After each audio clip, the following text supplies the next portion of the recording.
All right, looks like we're all here. Let's go ahead with the plan.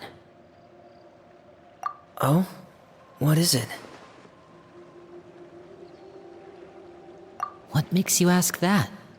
Well, we kinda ran into Clairvy last night, and that's what she told us. We met the doctor back in Sumeru. He's super dangerous, and he's done all sorts of bad things. It's possible that Father and the Doctor have had certain dealings, but I don't think Father would work with him. We're not really on the same side, so there's not a lot of trust between them. That doesn't exactly set the stage for a successful partnership. I did hear, though, that when Father first became a Harbinger, the Doctor offered to work with the House of the Hearth. Father rejected most of his proposals, except for one. It had to do with some sort of secret experiment. Secret experiment? Could that be what Clairvy was talking about? I don't think so. I don't know any details about the experiment itself, but I do know it's an entirely independent operation. The Doctor only proposed a direction for the research. That was the extent of his involvement. I still don't think that counts as working together. The details of the experiment are confidential, but complete records are kept on all participants. That doesn't seem to be the case with the situation Clairvy referred to. I know you don't agree with some of the Fatui's methods, and I'm not asking you to. But I am asking you to trust us on this. The House of the Hearth has its own principles. There are certain lines we're not willing to cross. Alright, that's good to hear at least. Clairvy seems to think the Knave and the Doctor worked together to do something horrible. If that turned out to be true, Paimon doesn't know how he would even face you guys. It's just that it doesn't seem like Clairvy is lying either. The easiest thing to do would be just ask the Knave directly, but Paimon doesn't think she'd tell us. Father didn't come back last night. She's probably still near the shore. We'll be counting on you to distract her. Lynette, you're with me. Fremine, you know what to do. Be on your guard, everyone. All right, let's get to it.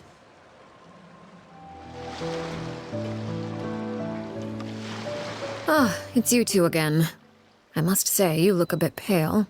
Did you have trouble sleeping last night? A little. Perhaps if you had less on your mind, you'd be able to absolve yourself of such troubles. So what are you planning to do now? Catch up on some sleep? Or should I give you some time to rack your brain for a topic to discuss before I ask any questions? Although I must profess to being curious. Without Child here, how do you plan on distracting me? Us? Distract you? A good one. But no, we were just here for a chat. Looks like you could have used some extra time to think. No matter. If you don't have any other plans, why don't you accompany me somewhere? Don't worry. I'll be sure to steer clear of any scheming children. The ocean breeze is sure nice today. Children always think they can hide things from the grown-ups. But nothing gets past me. Least of all a little scheming. I think I'll let them have at it for a little longer. I can be very patient. Well, I'll leave you to think things over. If you're so inclined, meet me outside the Palais Mermonia. Good things come to children who do as they're told. So I do hope you decide to tag along. If only for your friends' sakes. What should we do? She clearly knows about everything we've been doing, and Paimon doesn't think it'd be a stretch to say she was threatening us just now.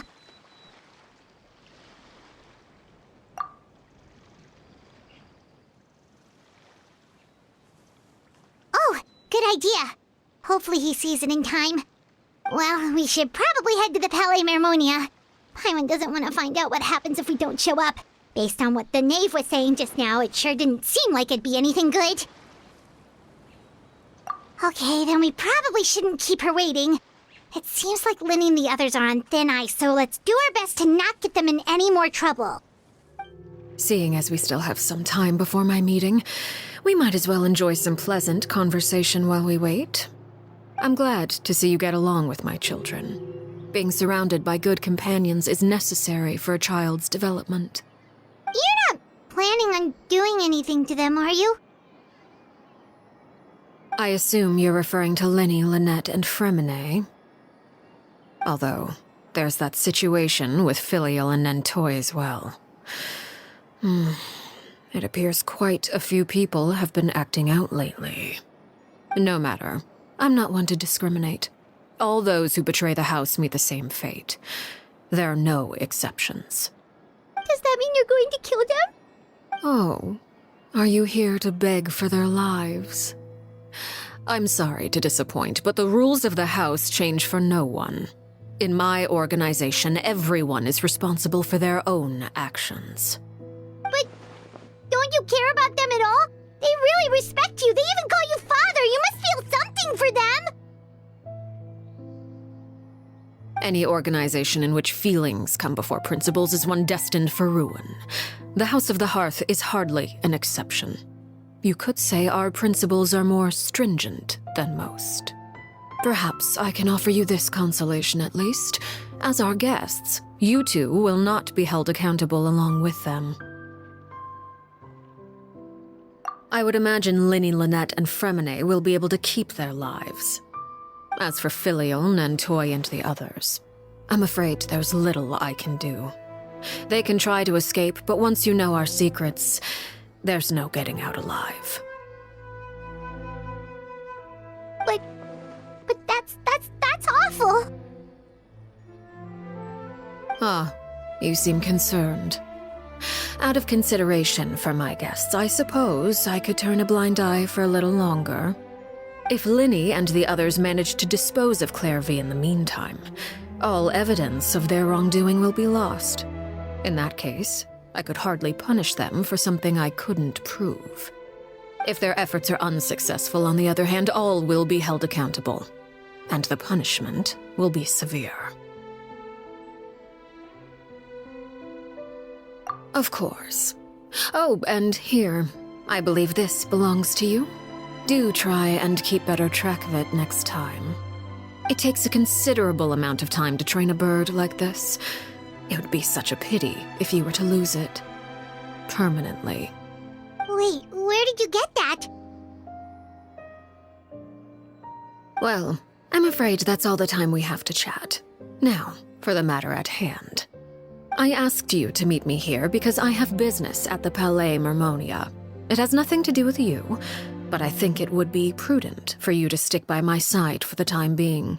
There will always be time later to run off and tell Linny what you've learned. Well, time to go. Looks like we wrapped things up just in time.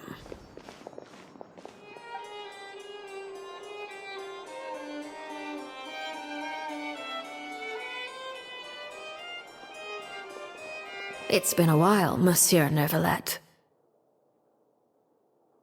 I must say, I wasn't expecting my meeting request to be approved quite so quickly. The Palais Mermonia operates with an efficiency worthy of admiration. It is only right that an esteemed diplomat such as yourself should be afforded the proper level of respect. Although, if I may speak plainly, I must confess that I did not anticipate we would have the occasion to meet again after presenting you with the Gnosis. I see you brought the Traveler and Paimon with you as well. If I may inquire as to the purpose of your visit.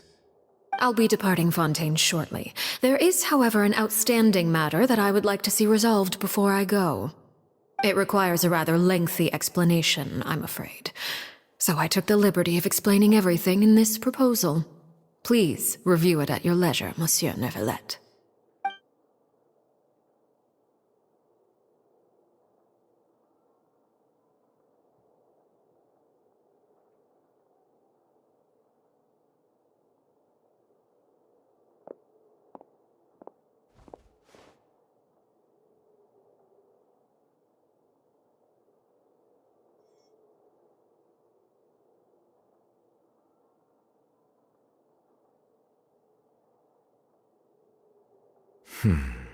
I understand your request. However, at the risk of causing offense, I must admit that I fail to see why you would wish for such a thing. I heard you have a certain fondness for water tasting, Monsieur Neuvillette, so allow me to use water as an analogy. A family is like a large body of water with countless rivers flowing in and out. As someone who watches over this system, I would hope that each river that flows from the source will eventually reach the ocean. Of course, objectively speaking, I know this is impossible. Most of the rivers will dry up along the way, disappearing into the ground and leaving nothing but a barren riverbed behind. Not all rivers are destined to reach the ocean, but I would not see their existence rendered meaningless. I believe the water that flows within them is simply meant for a different destination, like a field in need of irrigation. Or perhaps the glass of a certain water-tasting enthusiast. Did you get any of that, Traveler? Your words paint an optimistic picture indeed. Allow me to remind you, however, few among us are willing to sip from a glass filled with tainted water. It may have been tainted at one point in time, but not to worry. I'll make sure it's strained of all impurities and returned to its cleanest form.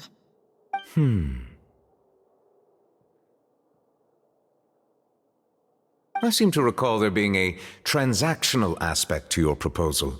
Perhaps you could expound on that? If you accept my proposal, Monsieur Neuvillette, I will gradually withdraw my forces from Fontaine. And, unless absolutely necessary, I will no longer carry out any special missions within Fontaine. I presume I can take your words to mean that, in the future, cases similar to the Tartuffe assassination will cease to cross my desk? Tartuffe? Ah, that thief who embezzled funds from all those charities, you mean? My deepest condolences to his family, but without any evidence, I cannot imagine how the House of the Hearth might have been involved in his passing.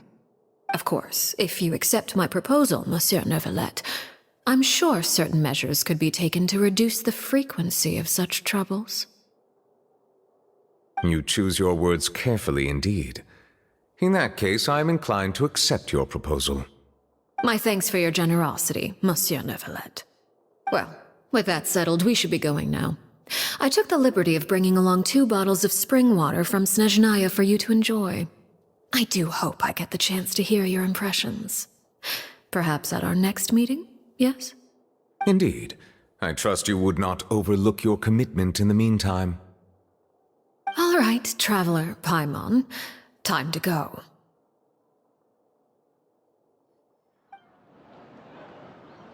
So, what exactly were you talking about back there?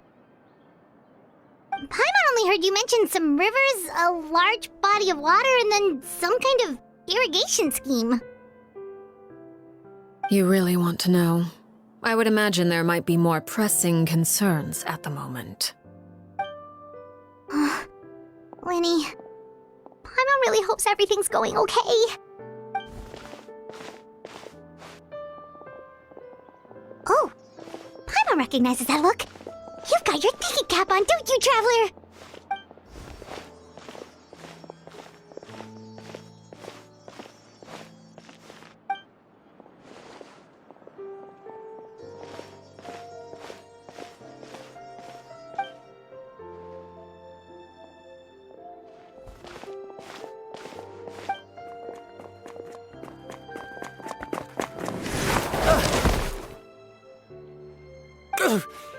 Oh, shoot. Are you alright? Oh, jeez. I'm so sorry. I was so focused on selling these papers, I wasn't looking where I was going. Well, let me make it up to you at least. Here, take this paper. On the house.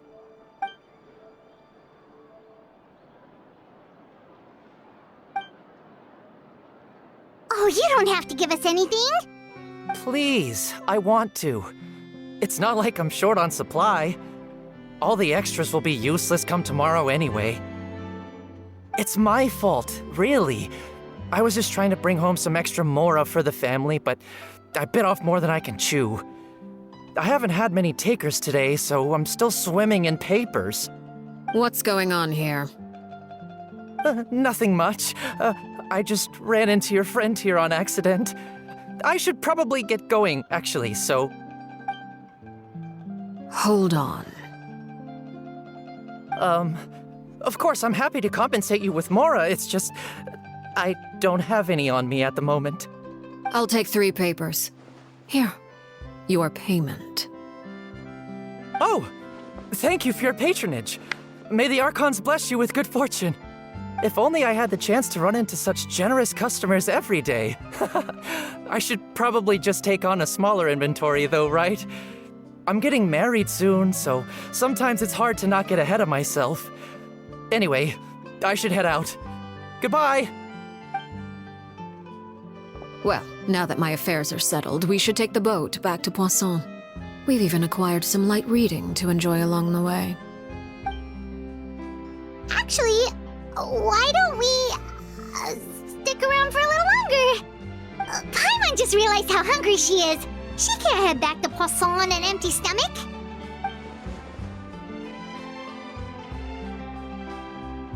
It appears you two are under the impression that delaying our return will somehow alter the situation in your favor. I'm sorry to ruin your fantasy, but your efforts are meaningless. That being said, I could be persuaded to give Linny some extra time. I just have one condition. If you agree to my request, I'll even answer some of your questions. You're quite curious about Claire V, are you not? And my relationship to her. Wait, why are you being so generous all of a sudden? You're not gonna ask us to do something bad, are you? You overestimate yourself. You don't have the talent for bad things. Then what can you possibly... The most important consideration in a negotiation is that both sides receive something they want. Demands and threats only get you so far.